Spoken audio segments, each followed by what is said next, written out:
Hello again. Now the main stories in London. A top Catholic state school attended by Nick Clegg's eldest son has been accused of discriminating against applicants from working class backgrounds.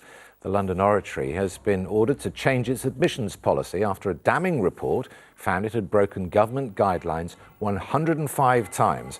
The school was also criticised for its lack of racial diversity.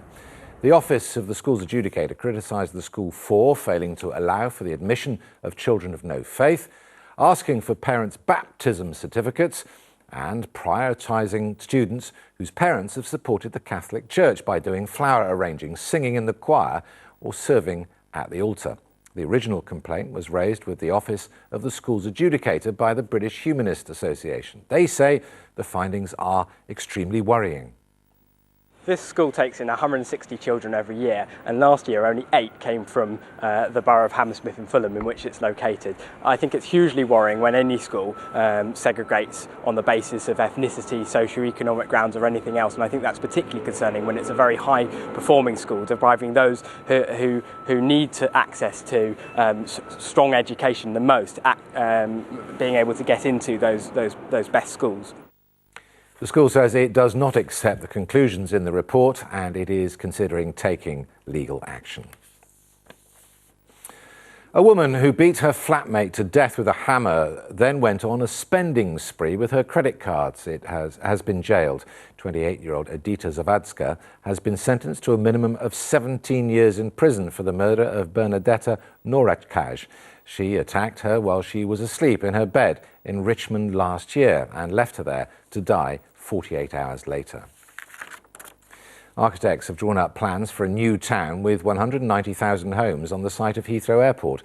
Transport for London has commissioned designs for what might happen if Heathrow is closed in favour of an island airport in the Thames estuary. Ideas for the site include new parkland, scientific research centres and a factory producing modular housing units for self-built homes. English Heritage has upgraded the status of 5 London War memorials to mark the centenary of the First World War. The Royal Artillery Memorial on Hyde Park Corner has seen its listing changed to Grade 1 status, the highest class they offer. The Cenotaph on Whitehall has also seen its entry enhanced. Now, what's the weather got in store for us today? Let's take a look at the forecast with Martin.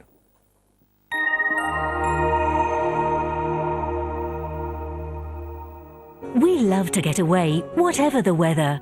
My Ferrylink Dover to Calais ferries sponsor ITV London weekday weather. Hello again, staying fine and warm this afternoon, and if anything, it gets even hotter tomorrow, feeling relatively humid too.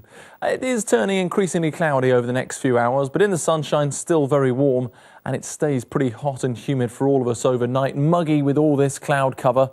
The cloud then breaks away, so tomorrow morning, a pleasant start with some sunny spells, getting even warmer into the afternoon, peaking up at 28 degrees, hotter still on Friday before it breaks with some thundery showers on Saturday. My Ferrylink Dover to Calais ferries sponsor ITV London weekday weather.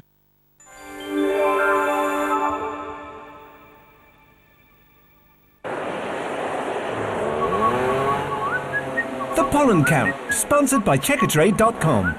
Checkatrade.com.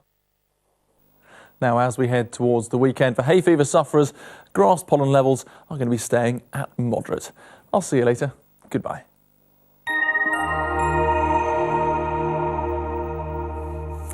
That's all we've got time for this lunchtime, but you can get updates throughout the day by going to our website, itv.com/London. And we'll be back again here on ITV at 6 o'clock this evening. Until then, whatever you're doing, have a great afternoon. Bye-bye.